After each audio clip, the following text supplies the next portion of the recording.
매서운 바람이 유리창을 긁어대던 그날 밤, 10년 전에 서울은 폭설로 뒤덮여 모든 것을 하얗게 지우고 있었다.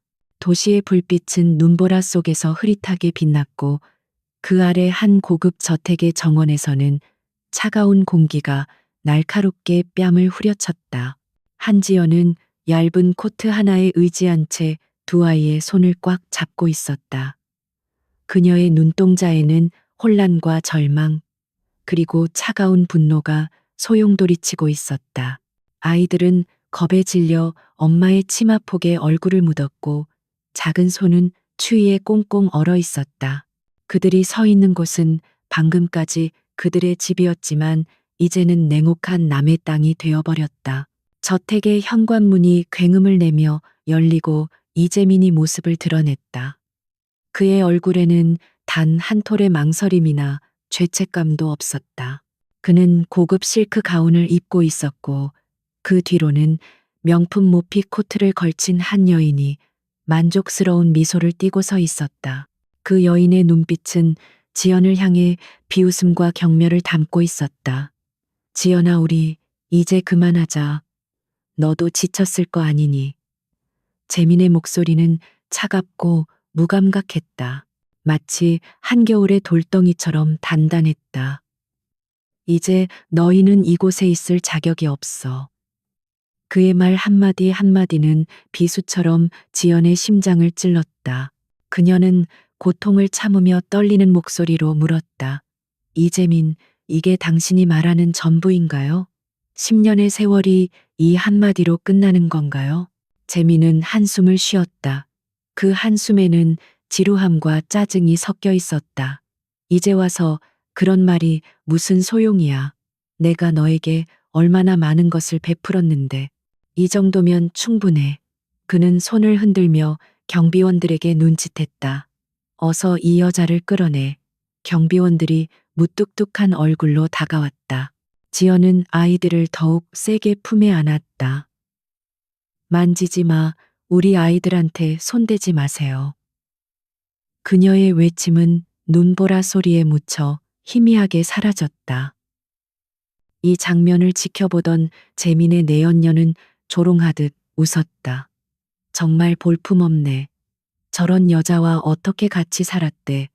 그녀의 경멸 가득한 말은 지연의 자존심을 무참히 짓밟았다. 지연은 아이들을 데리고 필사적으로 눈 쌓인 정원을 걸어 나갔다. 발걸음을 옮길 때마다 차가운 눈이 신발 안으로 스며들었다. 그녀는 추위보다 더 차가운 배신감에 몸서리쳤다. 지난 10년간 그녀는 오직 이 남자를 위해 헌신했다. 그가 맨손으로 시작해 SJ전자를 오늘의 거대 기업으로 키우는 동안 그녀는 그의 곁에서 그림자처럼 내조하고 조용히 아이들을 길러냈다. 그녀의 노력과 헌신은 그에게는 그저 당연한 것이었다. 아니, 이제는 버려야 할 낡은 짐짝일 뿐이었다. 차가운 새벽 공기 속에서 지연의 두 아들은 엄마의 품에 안겨 가늘게 떨고 있었다. 큰아들 서준은 고작 10살이었고 작은아들 서하은 7살이었다. 그들은 영문도 모른 채 자신들이 살던 집에서 쫓겨나는 비극적인 현실에 직면했다. 지연은 아이들에게 미안함과 동시에 이 모든 것을 초래한 남편에 대한 사무친 분노로 눈물을 흘렸다. 하지만 눈물은 차가운 바람에 금세 얼어붙어 볼을 찔렀다. 그녀는 눈물을 닦아내고 이성을 되찾으려 애썼다. 엄마, 우리 이제 어디로 가? 서준의 작은 목소리가 그녀의 귀를 울렸다. 그 질문은 그녀의 마음을 산산조각 냈다. 하지만 동시에 그녀에게 힘을 주었다. 그녀는 이제 혼자가 아니었다. 그녀에게는 두 아이가 있었다. 그녀는 택시를 잡아탔다. 운전석에 앉은 기사는 무심한 눈으로 뒤를 돌아보았지만 지연의 얼굴에 드리워진 그림자와 아이들의 떨리는 몸을 보고는 아무 말도 하지 않았다. 지연은 주소 대신 공항으로 가달라고 말했다. 그녀는 더 이상 이 도시, 이 나라에 머물고 싶지 않았다. 이 모든 고통의 흔적에서 벗어나고 싶었다. 그녀의 마음속 깊은 곳에서는 복수심이 조용히 싹트고 있었다. 하지만 그것은 단순한 복수심이 아니었다. 그것은 이재민에게 그녀가 얼마나 큰 존재를 잃었는지, 그리고 그가 얼마나 큰 실수를 저질렀는지 깨닫게 해주고 싶은 열망이었다. 공항에 도착한 지연은 아이들을 데리고 가장 가까운 국제선 항공편을 끊었다. 그들의 행선지는 정해져 있지 않았다. 그저 이 모든 고통에서 벗어나 아무도 그들을 알지 못하는 곳으로 가고 싶었다.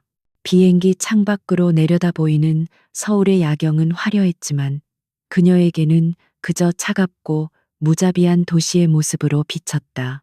그녀는 창백한 얼굴로 창에 기대어 잠든 아이들을 내려다보았다. 그녀의 심장은 찢어질 듯 아팠지만 동시에 강철처럼 단단해지고 있었다. 그녀는 결심했다. 이재민에게 준 이별 선물은 단순한 이별 통보가 아니었다. 그것은 복수의 서막이었다.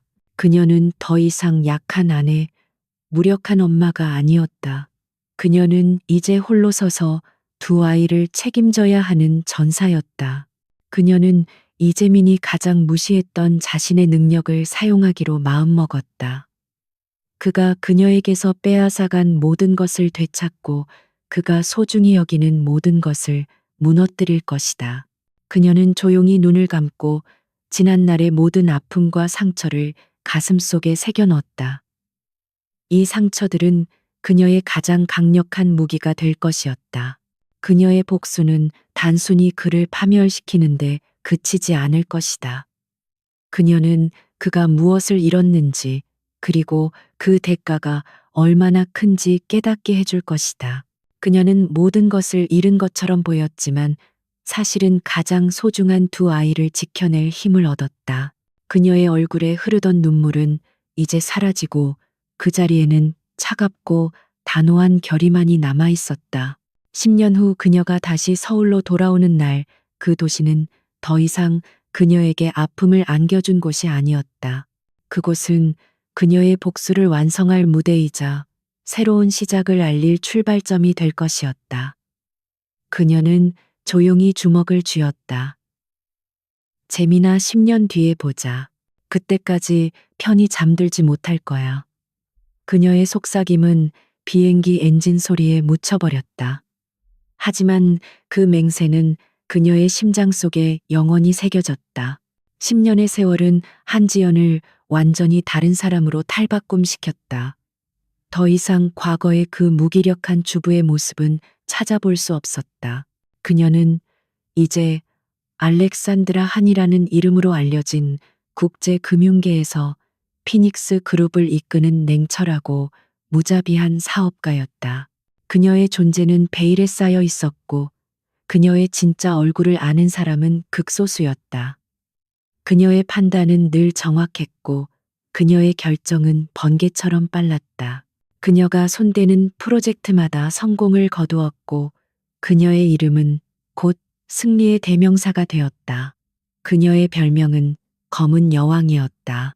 누구도 그녀의 과거를 알지 못했지만 모두가 그녀의 미래를 두려워했다. 그녀의 사무실은 뉴욕의 한 초고층 빌딩에 자리 잡고 있었다. 통유리창 너머로 맨해튼의 스카이라인이 한눈에 내려다 보였다. 그녀는 검은색 미니멀리즘 스타일의 정장 차림으로 앉아 있었다. 그녀의 긴 생머리는 정돈되어 있었고 그녀의 얼굴은 화장기 없이도 완벽한 카리스마를 뿜어냈다.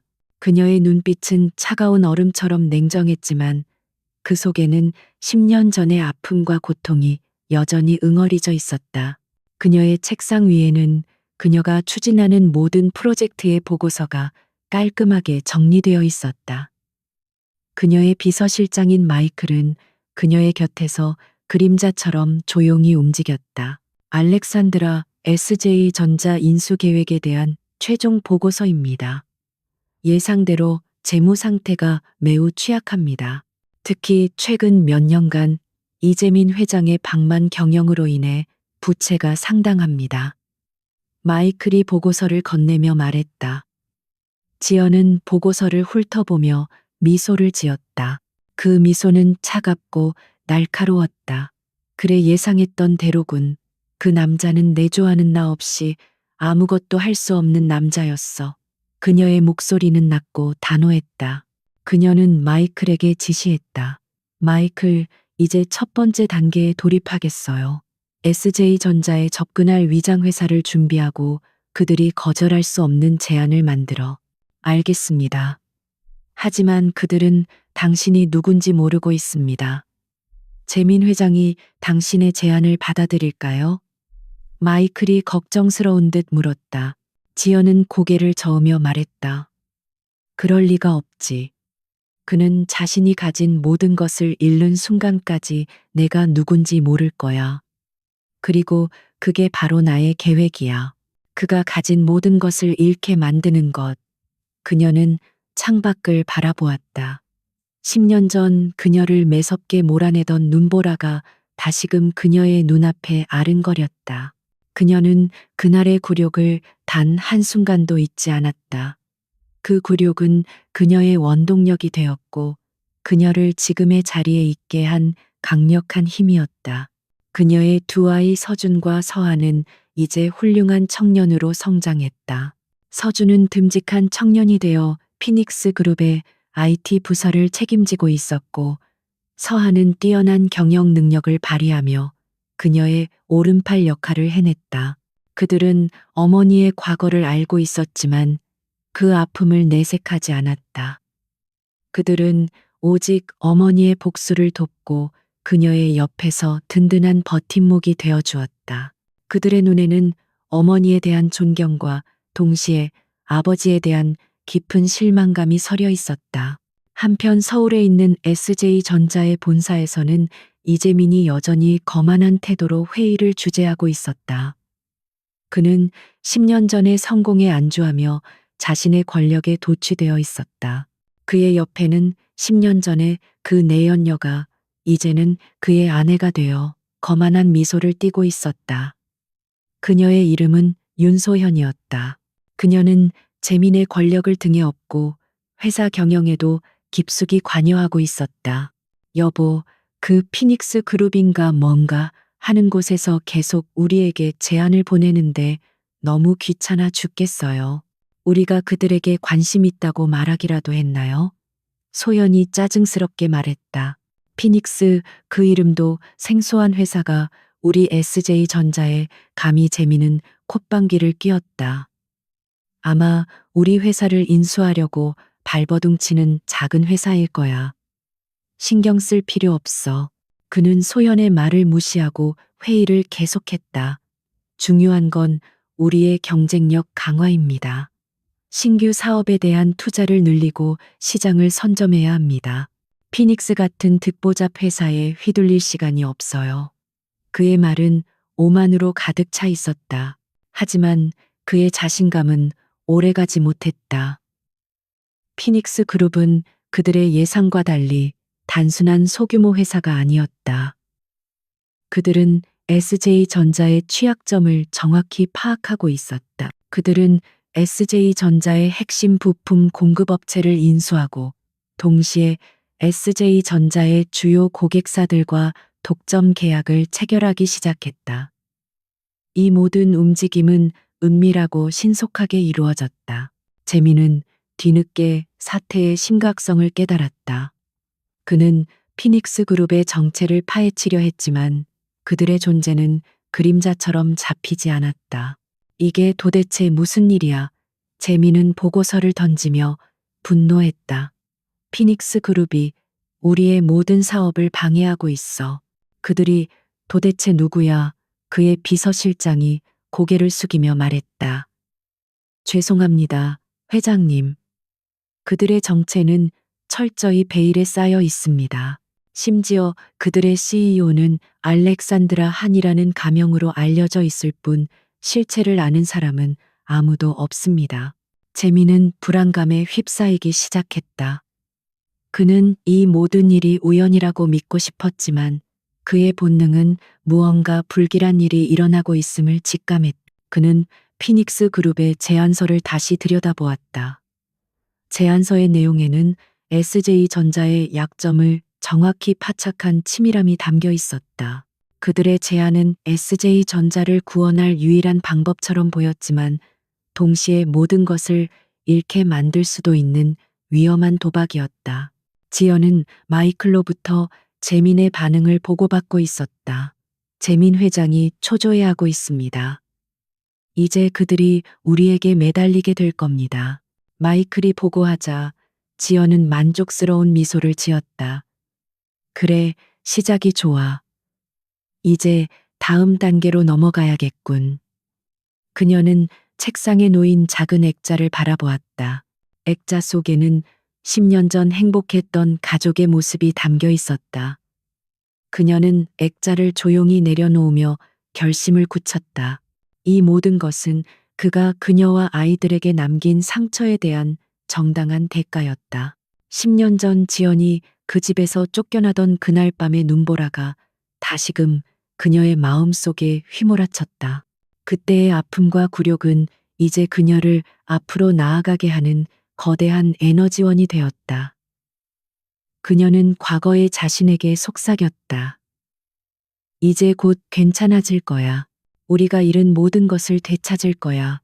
아니, 그가 가진 모든 것을 뺏을 거야.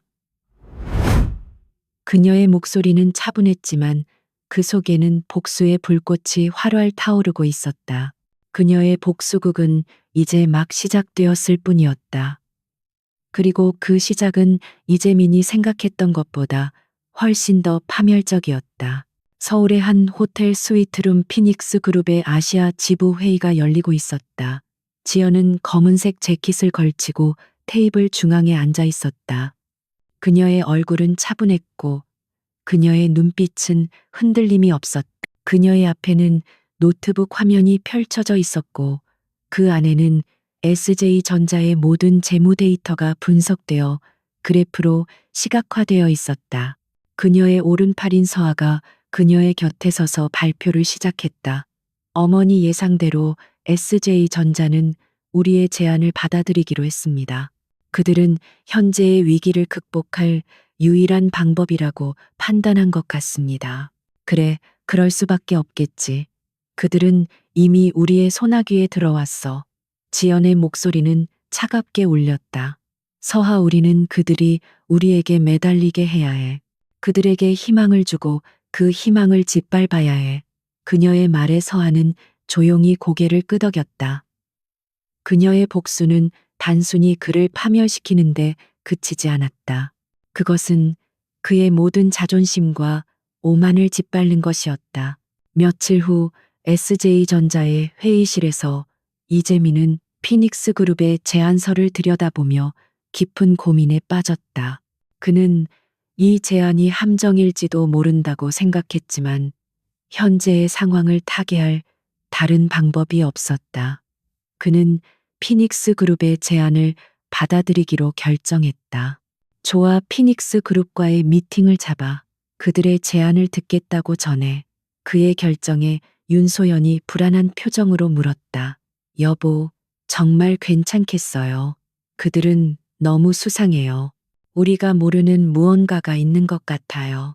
무슨 소리야? 우리가 가진 게 얼마인데 그들이 우리를 감히 어떻게 하겠어? 재미는 소연의 걱정을 일축했다. 이건 절호의 기회야.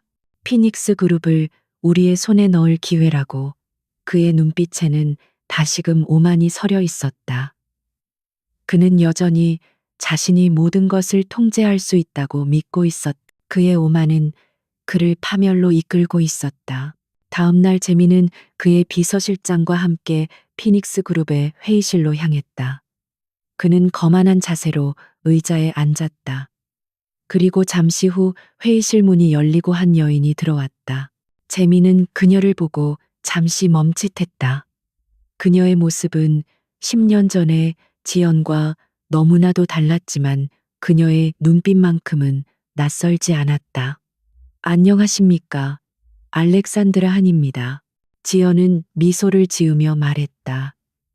그 미소는 차가웠다.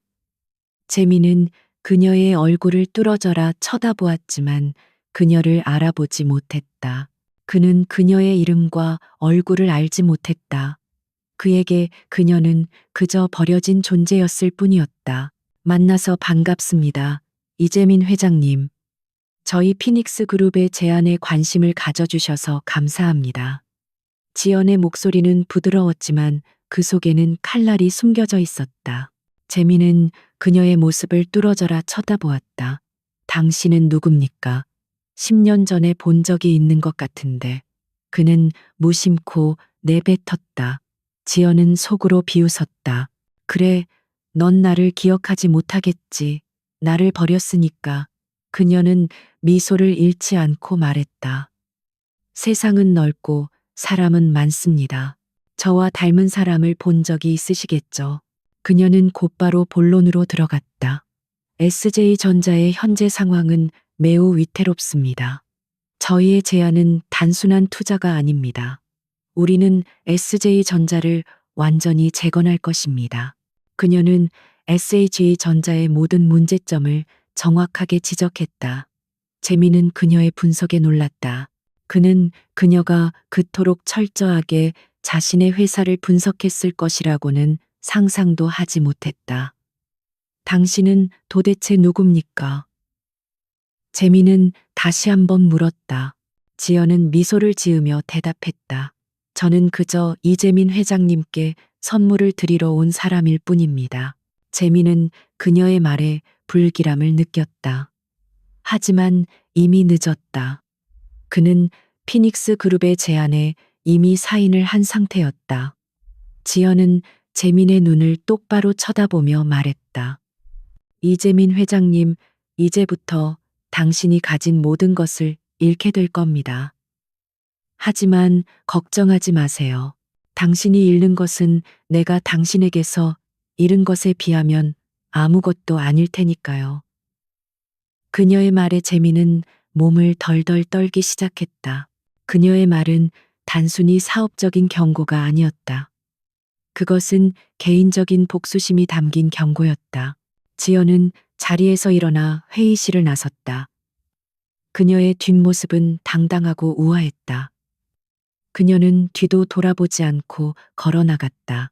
재민은 혼자 남겨진 회의실에서 그녀의 뒷모습을 멍하니 바라보았다. 그는 그제야 자신이 얼마나 큰 실수를 저질렀는지 깨달았다.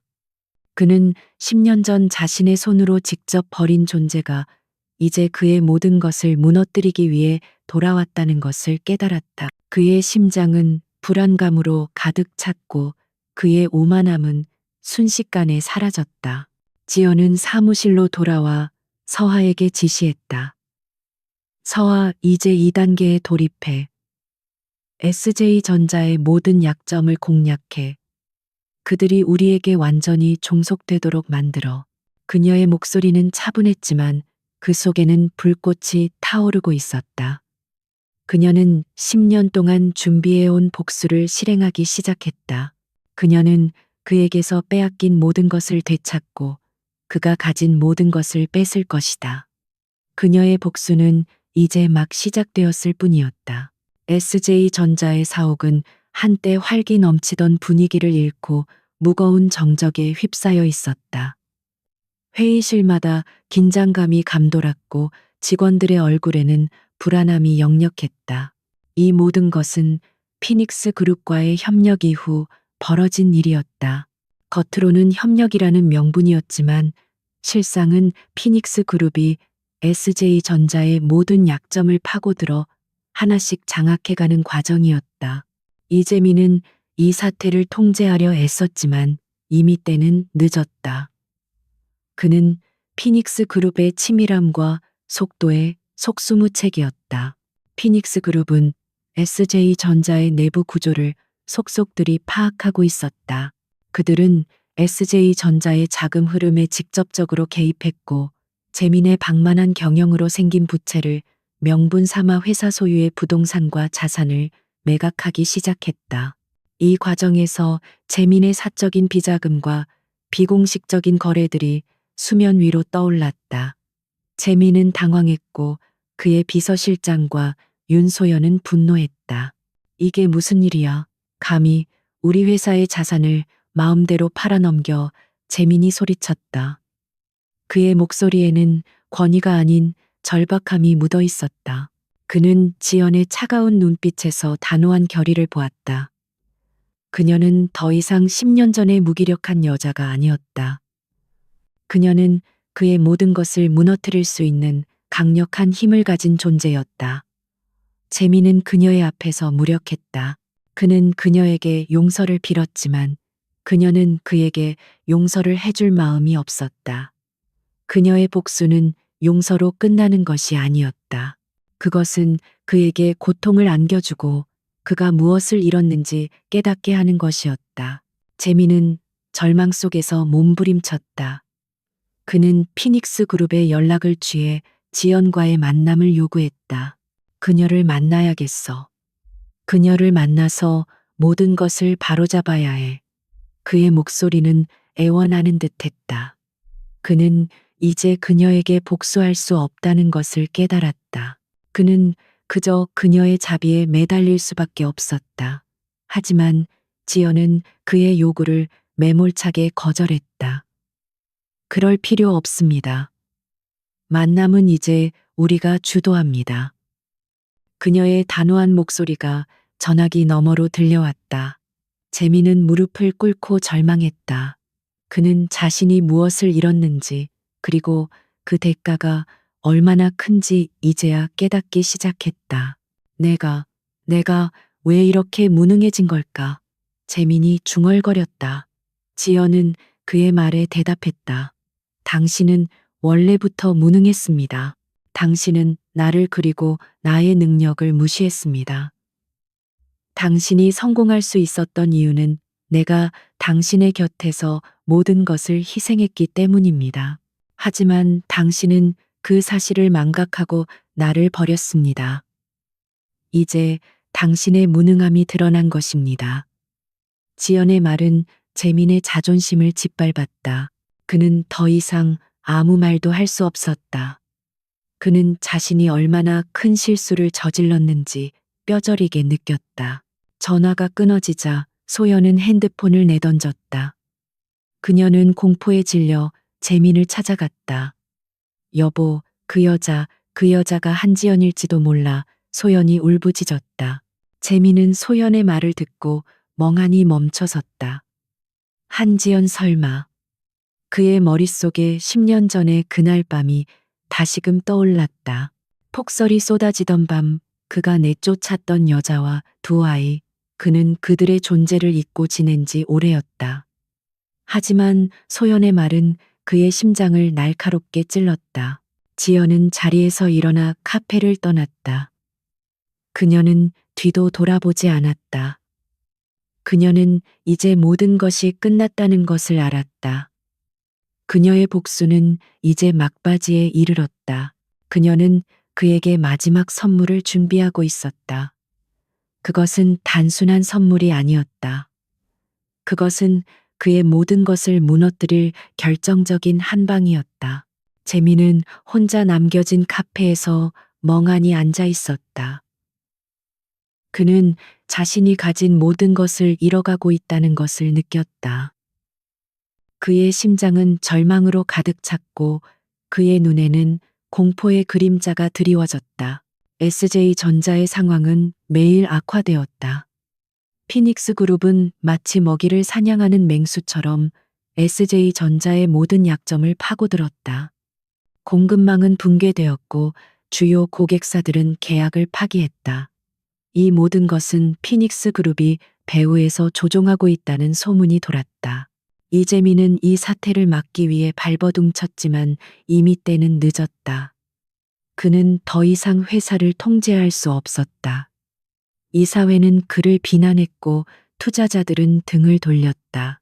그의 권력은 흔들렸고 그의 오만함은 산산조각 났다. 그는 이제 과거의 영광을 잃은 초라한 CEO에 불과했다. SJ전자의 운명이 결정되는 날, 서울은 차갑고 무거운 분위기에 휩싸여 있었다. 피닉스 그룹이 SJ전자 이사회를 소집하여 긴급 기자회견을 열었다. 기자회견장에는 수많은 기자들이 몰려들어 SJ전자의 추락을 생중계하듯 카메라를 들이대고 있었다. 이재민은 초라한 모습으로 회견장에 나타났다.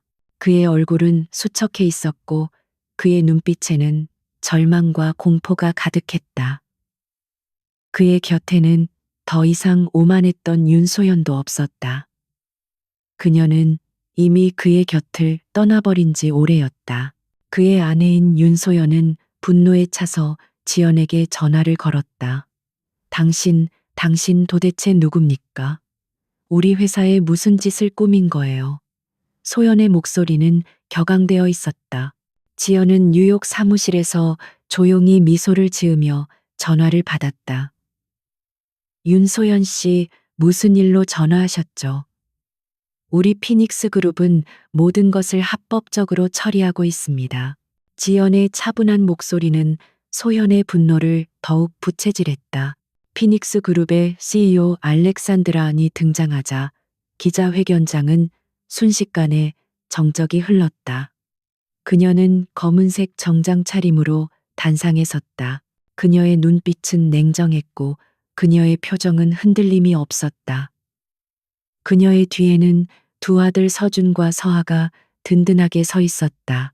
그들의 눈빛에는 어머니에 대한 존경과 함께 복수의 결말을 지켜보려는 단호함이 엿보였다. 지연은 마이크를 잡고 단호한 목소리로 말했다. 안녕하십니까? 저는 피닉스 그룹의 CEO 알렉산드라 한입니다. 오늘 이 자리에서 저희 피닉스 그룹이 SJ전자를 인수하게 되었음을 공식 발표합니다. 어느 날 이재민의 사무실로 한 장의 우편물이 배달되었다. 겉봉투에는 발신자가 적혀 있지 않았다. 그는 불안한 마음으로 봉투를 뜯었다. 안에는 10년 전 가족 사진 한 장이 들어 있었다. 사진 속에는 환하게 웃고 있는 지연과 두 아이, 그리고 그들 사이에 서 있는 행복해 보이는 자신의 모습이 담겨 있었다. 재민의 손이 떨렸다. 사진 뒷면에는 단 한 문장이 적혀 있었다. 이제야 알아봤군요. 이재민 씨. 그의 머릿속은 혼란스러웠다. 이 모든 것이 한지연의 복수였다는 것을 그는 이제야 완전히 깨달았다. 그는 무릎을 꿇고 절규했다. 한지연, 한지연. 그의 절규는 아무도 없는 사무실에 공허하게 울려 퍼졌다. 기자회견장은 술렁거렸다. SJ전자의 주가는 이미 폭락하고 있었지만 공식적인 인수 발표는 모두에게 충격을 주었다. 이재민은 멍하니 단상을 바라보았다. 그의 모든 것이 산산조각 나는 순간이었다. 지연은 계속해서 말을 이어갔다. 그리고 이 인수 과정에서 저희는 SJ전자의 오랜 비리와 불법적인 거래들을 발견했습니다. 이 모든 불법 행위는 이재민 전 회장의 주도하에 이루어졌습니다. 그녀는 노트북 화면에 재민의 횡령 비자금, 조성 불법 로비 등의 증거 자료들을 띄웠다. 기자들은 셔터를 쉴 새 없이 눌러댔다. 재민은 즉시 비서실장에게 지연의 신분을 다시 조사하라고 지시했다. 비서실장은 난색을 표했다. 회장님 이미 여러 차례 조사했지만 그녀의 신원은 철저히 감춰져 있습니다. 하지만 한 가지 특이한 점은 그녀의 아들 2명이 있습니다. 그리고 그들의 이름은 이서준, 이서아라고 합니다. 비서실장의 말에 재민의 얼굴은 창백하게 질렸다. 그의 심장은 미친 듯이 뛰기 시작했다. 그는 자신이 버렸던 아이들의 이름이 그토록 냉철하고 성공한 사업가의 아들 이름이라는 사실에 충격을 받았다. 재민은 경악했다. 그는 지연이 단순한 사업적 복수뿐만 아니라 자신의 모든 것을 파헤쳤다는 사실에 충격을 받았다. 그는 지연의 능력과 치밀함을 너무나도 과소평가했던 것이다. 그는 그녀의 얼굴을 바라보았다. 10년 전에 그 초라했던 아내는 이제 모든 것을 가진 여왕이 되어 그의 파멸을 선언하고 있었다. 그의 오만함은 이제 그를 멸망으로 이끌었다. 그는 자신이 한지연에게 얼마나 큰 실수를 저질렀는지 뼈저리게 느꼈다. 절망에 빠진 재민은 지연에게 다시 연락을 취했다. 이번에는 매달리는 목소리가 아닌 분노와 원망이 섞인 목소리였다. 한지연, 당신 도대체 왜 이러는 거야? 우리에게 무슨 원한이 있기에 내가 당신에게 베푼 것이 얼마나 많은데. 그는 소리쳤다. 지연은 뉴욕 사무실에서 조용히 전화를 받았다. 그녀의 목소리는 차분하고 냉정했다. 베풀었다고요.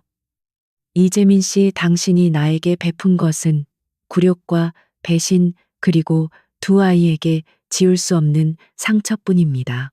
이건 조작이야. 전부 거짓말이야. 재민이 소리쳤다. 지연은 차분한 눈으로 그를 바라보며 말했다. 거짓말이란요. 모든 증거가 여기 있습니다. 그리고 이재민 씨, 제가 당신에게 마지막 선물을 드리겠습니다. 그녀는 서하에게 눈짓했다. 서하가 앞으로 나서며 서류 봉투를 재민에게 건넸다. 재민은 불안한 손으로 봉투를 뜯었다. 안에는 한 통의 편지가 들어 있었다. 재민은 편지를 읽자마자 얼굴이 하얗게 질렸다. 그것은 바로 윤소연이 썼다는 자필 편지였다. 이 소식은 곧바로 SJ전자의 이사회에도 알려졌다. 이사들은 재민의 무능함에 분노했다. 이재민 회장님, 이게 도대체 어떻게 된 일입니까? 회사의 핵심 자산이 피닉스 그룹으로 넘어가고 있습니다. 한 이사가 재민에게 따졌다. 재민은 변명할 말을 찾지 못했다. 그는 더 이상 이사들의 신뢰를 얻지 못했다. 그의 권위는 하루아침에 땅으로 떨어졌다. 이사회는 재민에게 더 이상의 권한을 주지 않기로 결정했다. 재민은 이사회에서 쫓겨나다시피 나왔다. 편지에는 윤소연이 재민과 공모하여 지연의 가족을 내쫓고 그 후에도 재민의 비리를 돕고 함께 사적인 이득을 취했다는 내용이 상세하게 적혀 있었다. 마지막 문장에는 저는 이재민 씨의 모든 죄를 세상에 알리고 진실을 밝히겠습니다. 라고 쓰여 있었다. 재민은 분노에 차서 편지를 구겨버렸다. 윤소현, 이 배신자, 그의 분노는 절규가 되어 터져 나왔다. 지연은 그런 그를 차갑게 내려다보았다. 이재민 씨, 당신이 당신의 욕망을 위해 가족을 버린 것처럼 당신의 욕망을 위해 함께했던 사람도 당신을 버렸습니다. 이것이 제가 당신에게 드리는 마지막 선물입니다. 그녀는 10년이라는 시간을 복수를 위한 철저한 준비 기간으로 삼았다. 그녀는 복잡한 국제 금융시장과 기업 인수합병의 세계로 뛰어들었다. 그녀의 타고난 재능과 냉철한 판단력 그리고 치밀한 계획력은 곧 빛을 발했다. 그녀는 이름 없는 존재에서 금융계의 거물로 성장했다. 그녀는 그에게서 빼앗긴 가정이 얼마나 소중한지, 그리고 그가 얼마나 큰 가치를 짓밟았는지 뼈저리게 느끼게 해줄 것이다. 그녀의 복수극은 이제 막 시작되었을 뿐이었다. 그녀는 이재민과 그의 모든 것을 무너뜨리기 위해 조용히 움직이기 시작했다. 그녀는 그가 상상조차 하지 못했던 방식으로 돌아올 것이다. 기자회견은 지연의 완벽한 승리로 끝났다. 재민은 현장에서 체포되었고 그의 모든 재산은 몰수되었다. 윤소현 또한 공범으로 체포되었다. 지연은 기자회견을 마치고 단상을 내려왔다. 그녀의 얼굴에는 어떤 감정도 드러나지 않았다. 그녀는 복수를 완성했지만 그것이 그녀에게 기쁨을 주지는 않았다. 그녀의 마음 속에는 10년 전의 아픔과 함께 공허함이 자리 잡고 있었다. 그녀는 두 아들을 안아주며 속삭였다. 우리는 이제 자유야. 그건 어쩔 수 없었어. 사업을 위해서였단 말이야. 재민이 변명했다. 지연은 차갑게 비웃었다. 사업 당신의 욕망을 위해서였겠지. 당신은 나를 그리고 아이들을 버리고 당신의 욕망을 택했습니다. 이제 그 대가를 치를 시간입니다. 그녀의 목소리는 칼날처럼 날카로웠다. 재민은 더 이상 변명할 말을 찾지 못했다. 그는 자신이 무엇을 잃었는지, 그리고 그 대가가 얼마나 큰지 이제야 깨닫기 시작했다. 이재민은 감옥에서 멍하니 창밖을 바라보았다. 그의 눈에는 더 이상 오만함이나 권위가 없었다. 그에게 남은 것은 오직 후회와 절망뿐이었다. 그는 지연을 그리고 두 아이를 버린 그날 밤의 선택을 뼈저리게 후회했다. 그는 모든 것을 잃었다. 명예재산, 그리고 가족까지. 그는 자신이 버렸던 모든 것을 지연이 되찾았다는 것을 깨달았다. 그의 마지막 선물은 바로 그의 파멸이었다. 그는 더 이상 이 모든 것이 우연이라고 믿을 수 없었다. 이 모든 것은 복수였다. 그를 향한 그가 버렸던 가족의 복수였다. 그는 그제야 자신이 그날 밤 어떤 실수를 저질렀는지 깨달았다. 그는 단순한 여자를 버린 것이 아니었다. 그는 그의 아내와 아이들, 그리고 그의 미래를 버린 것이었다. 그가 오만하게 버렸던 그 여자가 이제 그의 모든 것을 무너뜨리기 위해 돌아온 것이다. 재민은 두 손으로 머리를 감싸 쥐고 절망했다. 그의 권력은 흔들리고 있었고 그의 오만은 산산조각 나 있었다. 이재민이 모든 것을 잃고 감옥에 갇힌 후 서울은 다시 평온을 되찾았다. SJ전자는 피닉스 그룹에 완전히 인수되어 피닉스 SJ라는 새로운 이름으로 재탄생했다. 지연은 재민과 윤소연의 불법 행위로 피해를 입은 직원들에게 보상하고 투명하고 윤리적인 경영 시스템을 도입했다. 그녀는 오만함과 탐욕으로 무너졌던 회사를 정의와 원칙 위에 다시 세웠다. 그녀의 능력과 비전은 업계의 찬사를 받았고 그녀는 더 이상 알렉산드라 한이라는 가명 뒤에 숨지 않았다. 그녀는 이제 한지연이라는 자신의 이름으로 당당하게 세상을 마주했다. 며칠 후 재민은 지연에게 마지막으로 한 번만 만나달라고 애원했다. 한 번만 만나서 이야기합시다. 모든 것을 돌려놓을 수 있습니다. 제발. 그의 목소리는 절박했다. 지연은 잠시 망설였다. 그녀는 그를 만나야 할 이유가 없었다. 하지만 그녀는 마지막으로 그에게 자신이 얼마나 강해졌는지, 그리고 그가 얼마나 초라해졌는지 보여주고 싶었다. 그녀는 그를 만나기로 결정했다. 그녀의 두 아들 서준과 서하는 어머니의 곁에서 든든한 조력자 역할을 했다. 서준은 피닉스 SJ의 기술 부문을 혁신적으로 이끌었고 서하는 경영 전반을 책임지며 어머니의 비전을 현실로 만들었다. 그들은 과거의 아픔을 딛고 성공적인 미래를 만들어가는 어머니를 보며 진정한 의미의 성공이 무엇인지 깨달았다.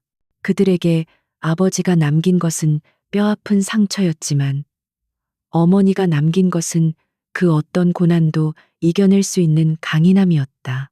합법이라고요. 당신이 우리 회사의 모든 것을 파괴하고 있잖아요. 소연이 소리쳤다. 당신은 이재민의 옛 아내와 닮았어요. 혹시 당신, 한지연이야. 소연의 목소리가 떨렸다. 그녀는 불안함과 동시에 미친 듯한 분노를 느꼈다. 지연은 조용히 전화를 끊었다. 그녀는 더 이상 소연과 대화할 필요를 느끼지 못했다. 그저 그녀가 느끼는 공포와 불안을 즐길 뿐이었다. 어느 맑은 오후 지연은 서준과 서아와 함께 강가에 앉아 있었다. 그들은 더 이상 10년 전의 아픔에 갇혀 있지 않았다. 그들의 얼굴에는 평화와 희망이 가득했다. 엄마, 이제 괜찮으세요? 서하가 조심스럽게 물었다. 지연은 미소를 지으며 대답했다. 그래, 괜찮아. 이제야 모든 것이 제자리로 돌아온 것 같구나. 그녀는 강물을 바라보았다. 10년 전 그녀는 모든 것을 잃었지만 이제는 그 모든 것을 되찾았다. 아니, 더 많은 것을 얻었다. 사랑하는 두 아이와 함께 새로운 삶을 시작할 수 있는 기회, 그리고 정의를 실현했다는 자부심. 두 사람의 만남은 한적한 카페에서 이루어졌다. 재민은 지연을 보자마자 그녀의 앞에 무릎을 꿇었다. 그의 눈에는 눈물이 고여 있었다. 지연아, 미안해. 정말 미안해. 내가 미쳤었나 봐. 그의 목소리는 떨렸다. 지연은 차가운 눈으로 그를 내려다보았다. 그녀의 얼굴에는 어떤 감정도 드러나지 않았다. 이재민 씨, 이제 와서 이런다고 뭐가 달라질까요? 이미 늦었습니다. 그녀의 목소리는 얼음처럼 차가웠다. 그녀는 과거의 재민에게 감사해야 할지도 모른다고 생각했다. 그가 그녀를 버리지 않았다면 그녀는 평생 이재민의 그늘에 가려진 채 무기력한 주부로 살았을 것이다. 그가 그녀에게 준 상처는 그녀를 강하게 만들었고 그녀를 지금의 자리에 있게 한 원동력이 되었다. 그녀는 복수를 통해 상처를 치유하고 새로운 삶을 시작할 수 있는 힘을 얻었다. 그녀의 복수는 단순히 그를 파멸시키는 것이 아니라 그녀 자신을 구원하는 과정이었던 것이다. 지연은 뉴욕에서 서준과 서하와 함께 저녁 식사를 하고 있었다. 엄마, 아버지가 우리를 찾기 시작했대요. 서하가 말했다. 지연은 미소를 지으며 대답했다. 그래, 이제야 날 알아보기 시작했나 보네. 하지만 너무 늦었지. 그녀는 그들의 눈을 바라보았다. 걱정하지 마. 우리는 절대 무너지지 않을 거야. 우리는 가족이니까. 그녀의 말에 서준과 서하의 얼굴에 미소가 번졌다. 그들은 과거의 아픔을 딛고 함께 힘을 모으고 있었다. 그들의 유대는 그 어떤 것보다 강했다. 지연은 두 아들에게 말했다. 사랑하는 아들들아, 엄마가 너희에게 주고 싶은 선물은 이 모든 성공이 아니란다. 진정한 선물은 우리가 함께 이겨냈다는 사실이야. 그리고 앞으로 어떤 어려움이 닥치더라도 우리는 함께라면 이겨낼 수 있다는 믿음이야. 그녀의 말에 서준과 서하는 어머니를 따뜻하게 안아주었다. 그들의 따뜻한 포옹은 지연의 마음속에 남아있던 모든 상처를 녹여주었다. 그녀는 이제 더 이상 과거의 그림자에 갇히지 않았다. 그녀는 자유로웠다. 아니야, 아직 늦지 않았어. 내가 모든 것을 돌려놓을게. SJ전자도 우리 가족도 재민이 애원했다. 지연은 그의 말을 가로막았다. 우리 가족 당신에게는 더 이상 우리라는 단어를 쓸 자격이 없습니다. 당신이 우리를 버린 순간 우리 가족은 끝났습니다. 나는 당신에게서 아무것도 바라지 않습니다. 당신이 가진 모든 것을 잃는 것을 지켜보는 것, 그것이 내가 당신에게 바라는 유일한 것입니다. 그녀의 말에 재민의 얼굴은 절망으로 일그러졌다. 이야기는 이렇게 끝났다. 한때 모든 것을 잃었던 여자가 자신의 힘으로 모든 것을 되찾고 정의를 실현했다. 그녀의 복수는 복수 그 자체로 끝나지 않았다. 그것은 한 가족의 상처를 치유하고 새로운 시작을 알리는 희망의 메시지가 되었다. 그리고 이 모든 것은 한 남자의 오만함과 한 여자의 강인함이 빚어낸 비극적인 서막에서 시작되었다. 하지만 그 끝은 비극이 아닌 희망과 사랑이었다. 그녀는 춥고 눈 내리는 밤 집에서 쫓겨났지만 10년 후 그녀는 사랑하는 아이들과 함께 더 넓은 세상의 주인이 되어 돌아왔다. 이재민 회장님, 이건 재무 구조 개선을 위한 필수적인 조치입니다. 모두 서류에 서명하신 내용입니다. 피닉스 그룹의 회계사가 차분하게 말했다. 재민은 서류를 다시 들여다보았다. 그는 협력 계약서에 사인을 할 때 세부 내용을 제대로 읽어보지 않았다. 아니, 애초에 그럴 필요를 느끼지 못했다. 그는 피닉스 그룹이 자신에게 매달릴 것이라고 믿었기 때문이다.